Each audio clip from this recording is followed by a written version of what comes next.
Hi, it's Dwyer, gamblersadvisory.com. Remember, the opinion you should follow should be your own. Just consider this video to be a second opinion from a complete stranger online. Let's talk about a meaningful fight that's happening tomorrow. It's that rare meaningful fight that happens in the middle of the week. And it is the IBO super middleweight title between Tommy Oosthuizen, let's call him Tommy Gun, and challenger Rowland Bryant, who beat Libredo Andrade earlier this year by third round knockout. Now this fight is fascinating, right? Tommy Gun is 6'4", and he's a super middle. He's 19-0 with one draw.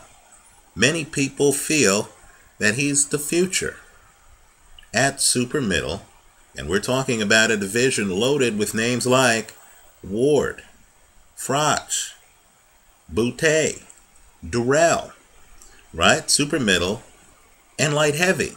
And of course, you know light heavy. Chad Dawson, right? Jean Pascal, Tavoris Cloud, Gabriel Campillo, who in my opinion beat Cloud, right? And many others. And so people are looking at this fight, and the casinos are so enthusiastic about Tommy Gun that they've made him a 14-1 favorite, right? Right now you can get 7-1 on Rowland Bryant. Let me just say this though. Let's look under the hood a little bit. Before we talk about styles, let's talk about statistics.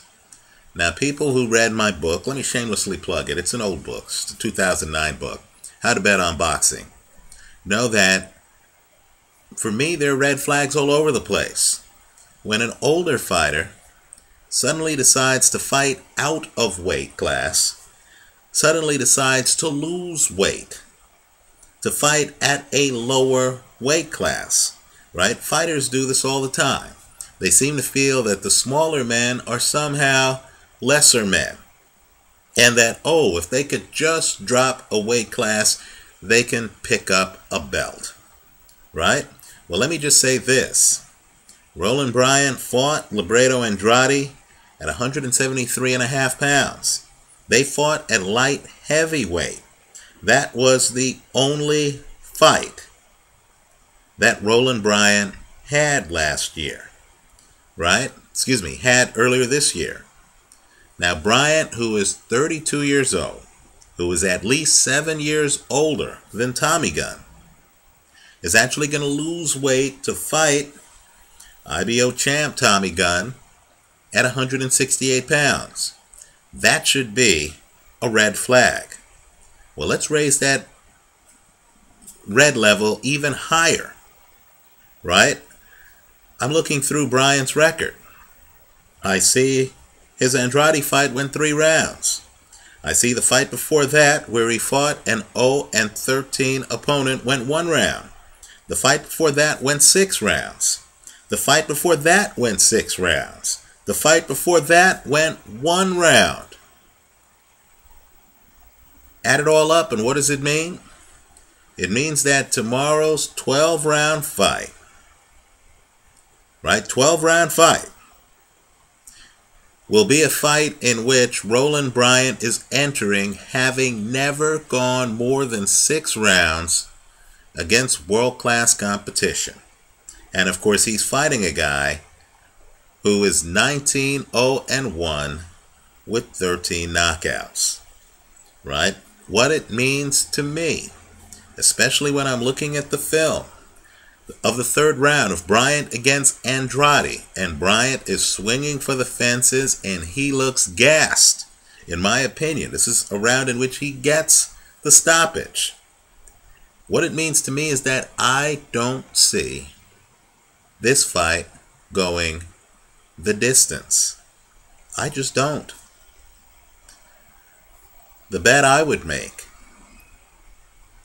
is I would take both guys by knockout. That's better than an over-under, because what that does is it gives you all 12 rounds. Let me go one step further. When you see a guy like Bryant, who's a 7-1 underdog, understand when the casino is giving you that much leverage up front on one side of the bet, then almost always you can hedge the play by taking both guys.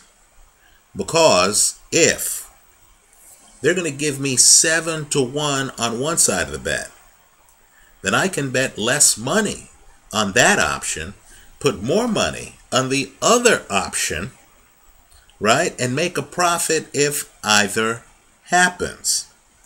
Now, understand that Tommy Gunn is 6'4".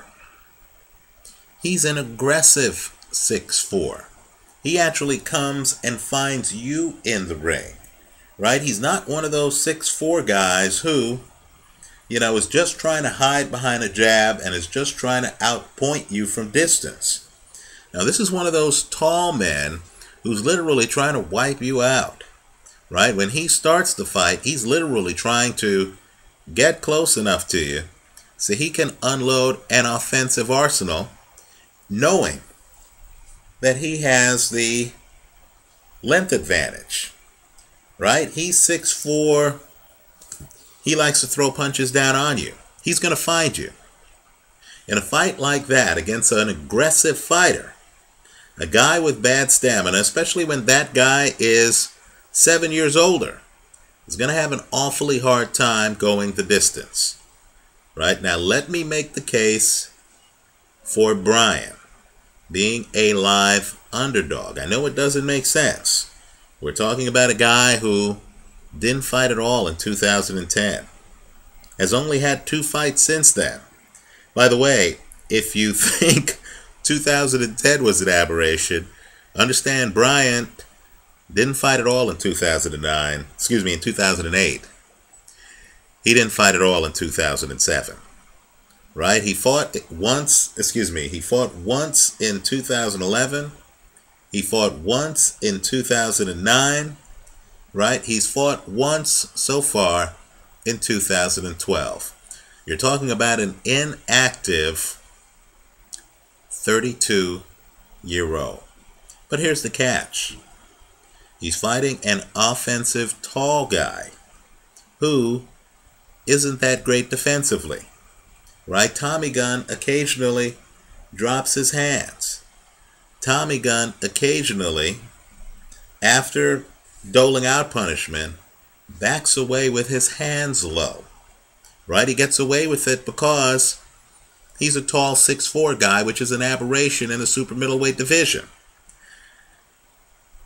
The way to beat a guy like that is to do what Joe Frazier used to do against bigger opponents. Right? It's to get low. Right? Force the tall guy to start reaching for you. And then what you want to do, because you're not going to outpoint a tall, high-volume guy, what you want to do is you want to then start throwing looping bombs. Right? You want to start throwing hooks from odd angles that the tall guy might not see until they hit him upside the head. Right? You want to play angles. You want to throw looping punches. You want to throw a high percentage of power punches. Right? If you haven't made it to the 7th round against world-class competition, why even think about winning a decision? Right? You need to take out your opponent. Now, that's exactly the kind of fight, ironically, that Rowland Bryant fought against Libredo Andrade. He literally gets on his back foot after the first round. He has pretty good foot movement. He stays outside. Then he comes in with bombs. Right? That's a strategy. Then when Andrade starts to fight back, he gets back out. Wasn't worried too much about defense. Was just trying to come in low and throw looping bombs. I think he has an outside shot of shocking all of us and taking this one by knockout. Right? In a perfect world where odds didn't matter, where every option was the same payout, I would say that Tommy Gunn probably wins this fight. After all, he's fighting an older guy who's outside his weight class, who hasn't gone past the 6th round, right? But let me just say, Tommy Gunn looks so sloppy to me defensively against Marcus Johnson, right? His last opponent, that I feel Tommy Gunn is vulnerable to one of these bombs from a shrewd older fighter who knows how to throw them at odd angles. Right now, my point is simply, here in this fight, the way I'm calling this is, I don't expect this to go the distance. I'll agree that Tommy Gunn has gone the distance a few times, has made it to the 10th round several times. I'm not worried about him surviving. I'm really more worried about Rowland Bryant. Let's just say I'm more sure that Bryant isn't going to go the distance than I am Tommy Gunn. And I'm guessing Bryant is going to have to be high risk and is going to have to try to get Tommy Gunn out of there as soon as possible. I'm expecting a shootout, a high action fight. The bet I'm recommending is that you take both guys to win by knockout. Look at the payouts that the casinos are giving you and structure the bet so that you win if either happens, right? You have a aggressive, offensive, tall guy who will be trying to stalk a veteran who knows how to get low and who likes to throw looping punches while bent somewhat at the waist, right? Something has got to give. Neither of these guys is going to be confused with Pernell Whitaker defensively. This is going to be a shootout, right? I can't say with certainty that either guy wins because, in my opinion, the style matchup is intriguing. But I will say that I'll be very surprised if this one goes the distance. Let me know what you think. Leave your comments for me here online. Visit us at gamblersadvisory.com. Thanks for stopping by.